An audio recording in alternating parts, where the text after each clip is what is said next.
जो लोग मजदूर हैं जो ईट भट्टी पे काम करते हैं, कोई भी मजदूरी करते हैं, उन्हें सिर्फ एक ही चीज पता होती थी कि आज अगर हम काम को जाएंगे तो कुछ 4 पैसे मिलेंगे। काम करते समय जब मैं आप जैसे बड़े लोगों को देखता था तो कहीं ना कहीं मेरे भी मन में ये सोच रहती थी कि इनकी तरह मैं कब जीऊंगा। तो उन्होंने मुझे कहा कि बेटा चादर देख के पैर फहराना चाहिए, सीए करना किसी की बस की बात नहीं है। मैंने बहुत पढ़ाई की लेकिन फेल हो गया।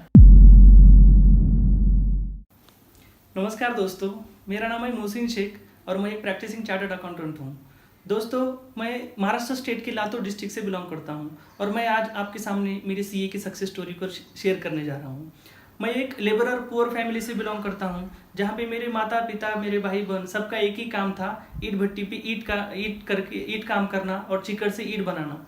दोस्तों, उस समय में हम सब लोगों का एक ही रूटीन हुआ करता था। सवेरे 5 बजे उठो, ईट भट्टी पे जाओ, चीकड़ से ईट बनाओ और ईट बनाने के बाद 7 बजे घर पे वापस आओ, फ्रेश हो जाओ और वहाँ से फिर एक गवर्नमेंट स्कूल में मेरा दाखिला था। उस गवर्नमेंट स्कूल में मैं जाया करता था। इसी प्रकार दोस्तों हमारी ज़िंदगी कट रही थी। सवेरे उठो, काम करो और काम करके जो भी पैसे आते थे उससे हमारा गुजारा हुआ करता था। और दोस्तों, एक बात मैं याद दिलाना चाहता हूँ कि जो लोग मजदूर हैं जो ईट भट्टी पे काम करते हैं, कोई भी मजदूरी करते हैं, तो उनको एजुकेशन इस चीज़ का कोई इंपॉर्टेंस नहीं होता था या फिर बाहर क्या चल रहा है इन चीज़ों से उन्हें कोई लेना देना नहीं था। उन्हें सिर्फ एक ही चीज़ पता होती थी कि आज अगर हम काम को जाएंगे तो कुछ 4 पैसे मिलेंगे और उससे हम लाके अपने बाल बच्चे, हमको कुछ खाने को मिलेगा और कुछ गुजारा होगा। और यही कंडीशन दोस्तों मेरी भी उस समय थी। जब भी हमारा कुछ मीठा खाने का मन किया करता था तो हमारे ईट भट्टी के पास में एक मंदिर था, वहाँ पे हर गुरुवार को मीठा खाना सप्ताह के तौर पे मिला करता था। और तो जब भी हमारा मीठा खाने का मन करता था हम उस मंदिर में जाया करते थे।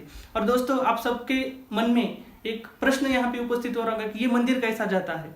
तो दोस्तों, मैं आपको एक बात याद दिला दूं कि पेट के भूख का कोई मजहब नहीं होता। जब कोई भूखा आदमी होता है तो उसको मजहब, भगवान, ईश्वर, अल्लाह इनसे कोई लेना देना नहीं होता। उसे बस अपनी पेट की भूख मिटानी होती है। तो दोस्तों, फिर इसी तरह मेरी जिंदगी कट रही थी। लेकिन मेरी माँ जो है, उन्हें कहीं तो इच्छा थी कि मैं बहुत पढ़ूँ, कुछ आगे बढ़ूँ। और इसीलिए एक दिन मेरे मौसी का लड़का जो है सैयद फारूक, ये मुझे मिलने उस ईट भट्टी पे आए और उन्होंने मेरी कंडीशन देखी और उन्होंने मेरे माँ से कहा कि मैं इसे ले जाऊंगा और मुझे ले जाके मैं इसे आगे पढ़ाऊंगा। लेकिन उनके भी कंडीशन कुछ खास नहीं थी। उनका भी, मेरे भैया का भी, मेरे मौसी का भी यही काम था। वो भी ईट भट्टी पे ईट बनाने का ही काम करते थे। तो मुझे फिर वो वहाँ से लेकर आए और अपने घर पे लेके आए। जब मैं मेरे मौसी के यहाँ पे आया तो मैं 3rd स्टैंडर्ड में था। तो फिर उन्होंने मेरा दाखिला एक गवर्नमेंट स्कूल में करवाया और वहाँ पे भी मेरा डेली रूटीन वही हुआ करता था। मैं मेरे मौसी के साथ सवेरे ईट भट्टी पे जाता था, 5 बजे उठ के 7-8 बजे तक काम करता था। वहाँ से वापस आने के बाद घर पे फ्रेश होके फिर मैं स्कूल में जाया करता था। मेरा स्कूल जो है मेरे घर से 3 से 4 किलोमीटर दूर था और उस समय कोई साइकिल खरीदने की मेरी हैसियत नहीं थी, इसलिए मैं रोज स्कूल को दोस्तों पैदल ही जाया करता था। तो स्कूल को पैदल जाने का जो समय होता था, इस समय में मैं मेरा गृह पाठ, होमवर्क जो भी है वो कंप्लीट किया करता था। उन दिनों में बहुत सारी ठंड पड़ा करती थी और ठंड के दिनों में जब हम चीकड़ में अपने हाथ डालते हैं, ईट बनाने के लिए कच्चे चीकड़ में हाथ डालते हैं, तो ठंड के मॉइस्चर की वजह से हाथों पे भेगाएं पड़ जाती थी और उसमें से खून बाहर आया करता था। तो उस दिनों में जब होमवर्क काम की वजह से पूरा नहीं हुआ करता था तो स्कूल के टीचर जो है तो हाथ पे लाठी से मारा करते थे। तो उस समय जब लाठी हाथ पे पड़ती थी तो उन भेगाओं से खून बाहर आता था। तो इतनी बुरी हालत थी कि मैं सीधे हाथ के बजाय उल्टे हाथ पे लाठी का और छड़ी का मार जो है लिया करता था और हाथों में से खून आने की वजह से एक तरह से खाना बहुत मुश्किल हुआ करता था। तो दोस्तों, इस प्रकार मेरा 5th स्टैंडर्ड, 6th स्टैंडर्ड हो गया, 9th स्टैंडर्ड हो गया।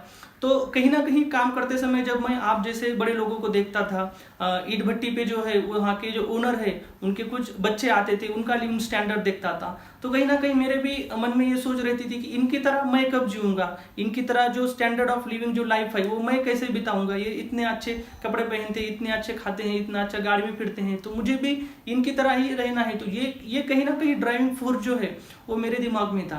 तो दोस्तों, इस तरह जिंदगी आगे निकलती गई और बारिश के दिनों में जो है तो ईट भट्टी बंद हुआ करती थी। तो जब ईट भट्टी बंद हुआ करती थी तो हमारे पास और कोई काम नहीं हुआ करता था। इस समय में फिर मैं ग्रोसरी शॉप पे काम किया करता था या फिर कंस्ट्रक्शन साइट जो होते हैं जहाँ पे बिल्डिंग बनाने का काम होता है तो वहाँ पे एज ए लेबरर मैं काम किया करता था। या फिर ट्रक और ट्रैक्टर जो होते हैं जो ईट या मट्टी ले जाने का काम करते हैं तो वहाँ पे मैं एज ए लेबरर दोस्तों काम किया करता था। इस प्रकार जब मैं 2009 में मैं 10th स्टैंडर्ड पास हुआ तब मुझे स्कूल में 73% आए थे और मैं पूरे स्कूल में से सेकंड आया था। तो सब बोल रहे थे कि तुझे बहुत अच्छे मार्क है, बहुत अच्छे मार्क गिरे हैं, तू बहुत आगे जाएगा। तो हमारे एक रिलेटिव्स है, तो वो एक प्रोफेसर के पास मेड का काम किया करते थे। तो मैं मेरा मार्क मेमो लेके उस प्रोफेसर के पास गया, तो प्रोफेसर ने मेरा मार्क मेमो देखा और मुझसे कहा, अरे मोहसिन, तुझे तो मैथ्स में बहुत अच्छे मार्क्स है, तुझे कॉमर्स लेना चाहिए, कॉमर्स तेरे लिए ठीक रहेगा। वो कॉमर्स लेने के लिए उन्होंने मुझे 2 रीज़न बताए। एक तो कॉमर्स के लिए तेरा मैथ्स अच्छा है, और दूसरा साइंस अगर लेगा तो उसको एक्सपेंडिचर या खर्चा बहुत होगा जो कि तेरे अफोर्डेबल नहीं है, और आर्ट्स को एज सच उस टाइम में कुछ उतनी वैल्यू नहीं थी। तो उन्होंने मुझे एक लातूर का जो टॉप का कॉलेज है, राजर्षि शाहू महाविद्यालय, शाहू कॉलेज के नाम से जिससे जाना जाता है, तो उस कॉलेज में मुझे उन्होंने रेफर किया और मैंने उस कॉलेज में 11th स्टैंडर्ड के लिए कॉमर्स के लिए एडमिशन ज्वाइन कर ली। तो फिर अब जो था, तो मेरा डेली रूटीन फिर से वही था जी। मेरा कॉलेज जो था वो घर से मेरे 3-4 किलोमीटर दूर था और तब भी मेरे पास साइकिल नहीं थी, तो मैं पैदल रोज कॉलेज को जाया करता था। और उस समय कपड़े खरीदने की हैसियत नहीं थी, कॉलेज यूनिफॉर्म लेने की हैसियत नहीं थी, तो किसी ने दिए हुए पुराने कपड़े जो है, जहाँ पे प्रोफेसर के बच्चों के कपड़े हैं या ईट भट्टी मालक के बच्चों के कपड़े हैं, तो वो कपड़े में पहन के कॉलेज को जाया करता था। कॉलेज में जाने के बाद दोस्तों मैंने कोई दोस्त नहीं बनाए। दोस्त नहीं बनाने का एक ही रीज़न था कि जब हम दोस्त बनाते हैं तो वो बहुत अच्छी फैमिली से बिलोंग करते हैं, तो जब इंटरवल होगा, ब्रेक होगा, तो वो जाएंगे, चाय पानी नाश्ता करेंगे। तो वो चाय पानी नाश्ता करने के लिए मेरे पास पैसे नहीं हुआ करते थे, या फिर उनके लेवल का लिविंग स्टैंडर्ड मुझ पे मेरे पास नहीं था, इसलिए मुझे बहुत ऑकवर्ड फील हुआ करता था। इसलिए मैं कभी दोस्त नहीं बनाता था और हमेशा बैक बेंच पे जाके कॉलेज में बैठा करता था। तो दोस्तों इस प्रकार मेरी 11th स्टैंडर्ड होगी, 12th स्टैंडर्ड मैं वहाँ से पास हो गया। 12th स्टैंडर्ड पास होने के बाद आगे क्या करना है ये कुछ समझ नहीं आ रहा था, क्योंकि कोई भी करियर गाइडेंस के लिए दोस्तों मेरे पास नहीं था। तो उसके बाद मैंने ग्रेजुएशन ज्वाइन किया शाहू कॉलेज में, और जब मैं ग्रेजुएशन ज्वाइन करता था तो उस समय में एक बच्चों में क्रेज था कि अब बीकॉम के बाद क्या करना है। तो कौन बोलते थे कि भाई मैं सीए करूंगा, कौन बोलते थे मैं एमबीए करूंगा, कौन बोलते थे मैं सीएस करूंगा। तो इन सब बातों के सुनने के बाद कहीं ना कहीं लगता था कि हम भी इनमें से कुछ बन जाए तो अच्छा होगा। तो उस टाइम फिर मैंने सीए के पास जॉब ढूंढना शुरू कर दिया।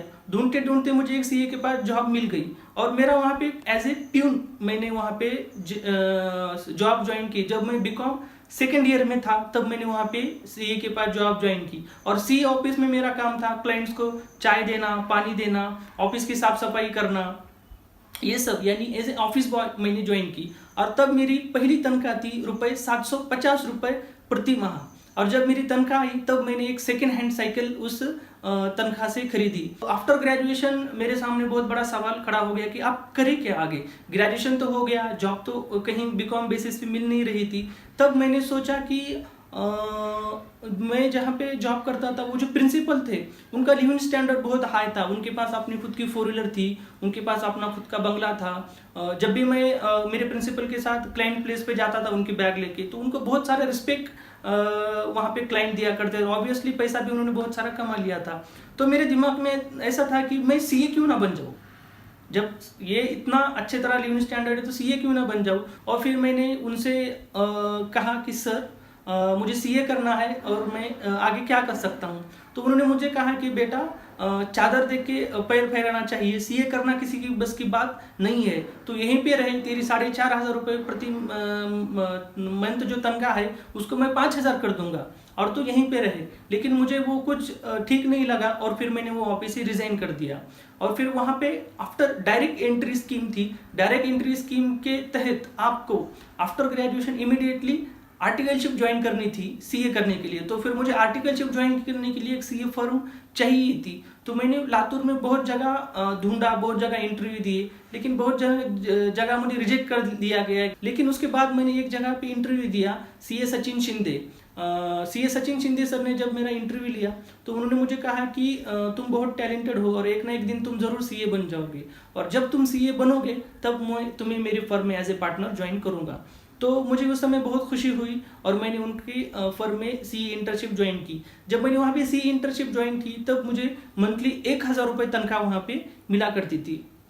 लेकिन दोस्तों मेरे सामने बहुत बड़ा सवाल था कि अब सीए करना है तो सीए रजिस्ट्रेशन के लिए 10-12 हज़ार रुपये की तब ज़रूरत थी, तो ये पैसे आएंगे कहाँ से। तो मेरे जो भाई है सैयद फारूक, उनकी एंगेजमेंट हो चुकी थी, तो उन्होंने उनकी एंगेजमेंट रिंग बेचकर मुझे 10-12 हज़ार रुपये ला के दी और उन्होंने कहा कि मोहसिन ये ले पैसे और तू सीए को रजिस्ट्रेशन कर, तू एक ना एक दिन सीए जरूर बन जाएगा।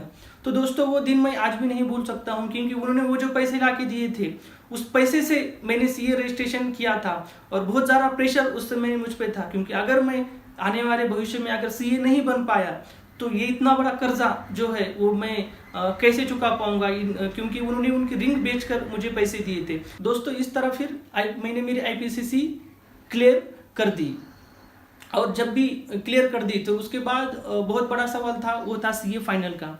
और दोस्तों सीए फाइनल करने के लिए वो फैसिलिटीज़ जो है सीए फाइनल के वो लातूर में नहीं हुआ करती थी, वो सीए फाइनल करने के लिए पुणे जाना पड़ता था। तो फिर वापस से मेरे जहन में बहुत बड़ा सवाल आया कि अगर पुणे जाएंगे तो फिर वहाँ पे रहने का, खाने का, मेस का, लाइब्रेरी का, ट्यूशन का, ये भरने के लिए मेरे पास पैसे नहीं हुआ करते थे। तो फिर मैंने इधर उधर से जुगाड़ करके कुछ भैया के पास से पैसे लिए, कुछ सचिन सर के पास से पैसे लिए, ये करके फिर मैं पुणे गया और पुणे को मैंने वहाँ पे कोचिंग ज्वाइन कर ली। तो वहाँ पे कभी कभी मेस को देने के लिए पैसे नहीं हुआ करते थे, तो हम जो है एक सवेरे का टिफिन जो है वो रात में भी वही टिफिन खाया करते थे, दोपहर में वही टिफिन खाया करते थे। या फिर कभार बहुत ज़्यादा भूख लग जाती थी तो उस समय हम वड़ा पाव खा के जो है वो लाइब्रेरी में बैठ के पढ़ाई किया करते थे। तो दोस्तों इस प्रकार मैं पढ़ाई करता गया। एक अटेम्प्ट हो गया दोस्तों, मैंने बहुत पढ़ाई की लेकिन फेल हो गया। उसके बाद मैंने सेकेंड अटेम्प्ट दी, बहुत पढ़ाई की लेकिन फेल हो गया। तो कहीं पे बाद में वापस से मुझे खुद पे डाउट होने लगा है कि मैं ये कर पाऊंगा या नहीं कर पाऊंगा, क्योंकि इतना करके अभी तक आया हूँ, अगर इससे आगे नहीं गया तो बहुत बड़ी मुश्किल वहाँ पे हो सकती है। तो वहाँ पे फिर मुझे भैया ने मुझे कहा कि ये जो अटेम्प्ट है आने वाला, ये तेरे लिए लास्ट अटेम्प्ट है, अगर इस अटेम्प्ट में तू कर नहीं पाया तो तेरे लिए ये क्लर्क का, एक प्यून का जॉब मैंने देख रखा है, तुझे वो जॉब ज्वाइन करना पड़ेगा। लेकिन मेरे मन में कहीं ना कहीं एक जिद थी कि मैं ये कर पाऊंगा, मैं सीए बन जाऊंगा एक दिन। तो फिर मैंने वहाँ पे सोचा कि मैं मेरा 100% वहाँ पे दूंगा। 100% का मतलब क्या होता है? 100% मतलब कंटिन्यूसली पढ़ाई करना। आपकी ज़िंदगी का एक ना एक सेकंड इंपॉर्टेंट है, वो एक ना एक सेकंड सिर्फ और सिर्फ पढ़ाई के लिए यूटिलाइज करना, क्योंकि 100% देने के बाद भी अगर आप पास नहीं होते हो तो फिर आप आगे नहीं कर सकते। क्यों? क्योंकि 100% के आगे आदमी की इफिशिएंसी खत्म हो जाती है, उसके आगे कुछ नहीं। तो फिर मैंने उस अटेम्प्ट में मैंने 100% मेरा दिया। तो फिर जब मैं एग्जाम दे रहा था, मेरा एक पेपर हो गया, 2 पेपर हो गए। फिर जब मेरा ऑडिट्स का पेपर था, मैं मॉर्निंग में रिक्रूम में बैठ के पढ़ाई कर रहा था, तब तो मुझे कॉल आया कि भैया का कॉल आया मॉर्निंग में 6 बजे, और मुझे कहा कि तुझे कुछ पता चला का? तो मैंने कहा क्या हुआ? तो उन्होंने कहा कि तेरे दादी एक्सपायर हो गए और उनकी डेथ हो गई। तो ये सुन के मैं शॉक हो गया कि बाबा this is my last attempt, ये मेरा लास्ट अटेम्प्ट है और मेरे ही साथ ऐसा क्यों हो रहा है। और उस समय बहुत बड़ा एक प्रश्न चिन्ह मेरे सामने था कि आप क्या करना चाहिए, या मातम मनाऊं या फिर एग्जाम को जाऊं, कोई भी एक डिसीजन मुझे लेना था। तो दोस्तों उस समय मैंने फिर सोचा कि नहीं, अगर मैं आज अगर मातम मनाते बैठा तो जिंदगी भर मुझे फिर मातम मनाना पड़ेगा। और कहीं ना कहीं मेरी दादी की भी बहुत इच्छा थी कि मैं बहुत बड़ा बनूं, सीए बन जाऊं, कुछ तो जिंदगी में करूं, और शायद ये उन्हीं की मर्जी थी, इसलिए मैं फिर वहाँ पे पढ़ाई करने लगा। और फ्यूनरल के उनको दफनाने के सिर्फ 10 मिनट पहले मैं कब्रिस्तान गया, उनका लास्ट बार एक बार चेहरा देखा, और फिर वहाँ से मैं वापस आया और सीधे एग्जामिनेशन सेंटर गया और वहाँ पे मैंने ऑडिट का पेपर दिया।